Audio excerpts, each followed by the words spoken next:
in the Brera in Milan, and we're looking at an important early Raphael. Raphael's in his early 20s when he paints this. And the subject is the marriage of the Virgin, and it's taken from a book called The Golden Legend. Now, this is a medieval book that basically tries to fill in all the missing stories in the Bible. I mean, if you think about this deeply religious Christian culture, they look to the Bible to understand the sacred story, but there are so many omissions, there are so many things that are missing that people created the glue to tie the stories together. And that's what's collected in the book we know today as The Golden Legend. So this story is about the marriage of the Virgin Mary to St. Joseph.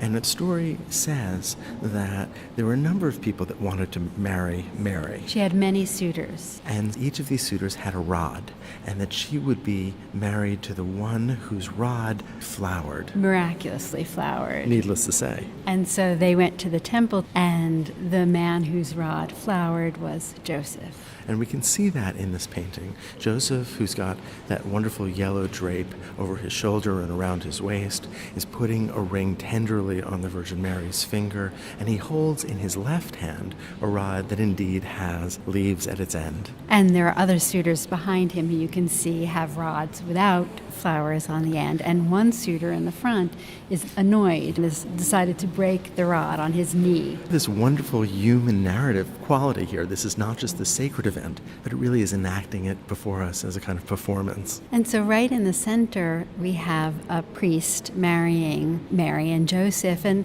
the painting is so symmetrical in so many ways with that temple behind, and we have this rationally constructed perspective space. And that priest is in the middle between Mary and Joseph, but he tips his head a little bit, so he's just off center. In fact, there's a little bit of the chaos of the crowd, that people are moving this way and that people are focusing here and there. This painting is often compared to an early Renaissance painting by Raphael's teacher, Perugino, The Giving of the Keys to St. Peter. And you can begin to see here in this early work by Raphael indications of what we understand now as the high Renaissance style, as opposed to a kind of stiffness of the 15th century of the early Renaissance.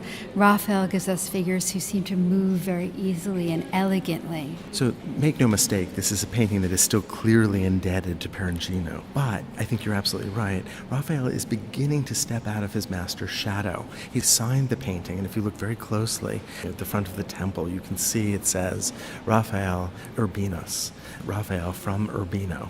And there is a beautiful sense of elegance, especially in the Virgin Mary. She is painted so tenderly. And she stands in a lovely contrapposto, tilts her head down. There's that typical Raphael sweetness.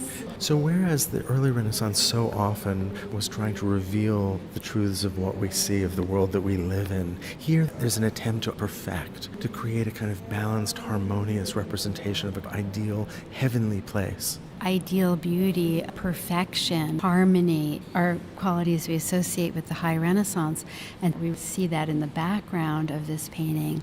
If we follow the linear perspective system and we track the orthogonals created by those paving stones behind the frieze of figures in the front, we see a centrally planned temple in the background, a form that was considered ideal by the architects and the artists of the high Renaissance. We can think of Bramante, for example, and his Tempietto.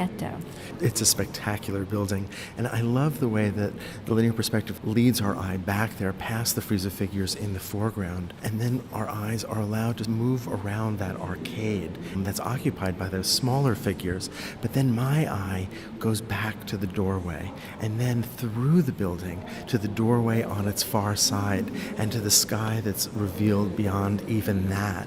And there is that diminishment of the scale of the one doorway and then the farther doorway, giving us a real sense of the completeness of this space. There's a real love of creating an illusion of space, and the way that the sizes of the figures shift as we move further back into space.